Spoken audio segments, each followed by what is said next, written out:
Grab the flap, and the nice thing about this is you can tell which way that it goes in. It's also marked airflow with the arrows pointing that direction, because the air is going to come through and through your filter.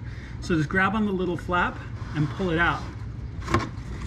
Now this one, it really isn't that bad in the big scheme of things when I look at it, but I'm going to change it anyway because I'm going to change the filters on all 3 of my cars. So as far as air filters go, this really isn't that bad. You can see a little bit of grungy stuff there on the bottom. Just grab the new one, and the little flap makes it easy to tell which direction it goes in.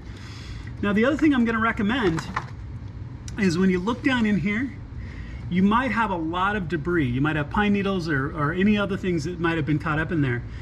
I do. So let me grab the camera and show you what it looks like, and I'm actually going to get my vacuum cleaner and vacuum all of that out.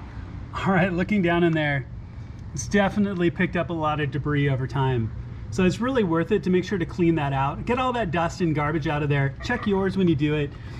On my E83, I definitely had some leaves underneath the filter, and the filter there just pulls up and out. Where this one slides straight in, the E46 and E83 is going to slide in and lay down. All right, so I just used my shop vac and cleaned it out, and that's one of the differences you're going to get with the E53, where your filter kind of slides back into the slot and it can catch things.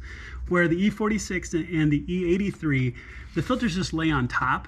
You lift the cover and they just kind of lay there. Now you can get some leaves and little things underneath, but it's not a deep compartment like this is. So now that that's all cleaned out, take your filter, put it back in the same orientation, and this little pull flap makes it easy to tell which way that is. Close the lid, and you're good to go. All right, all done. As you can see, it really is that simple, and this is something you can do at home. Make sure to check the right part numbers for the air filters for your car.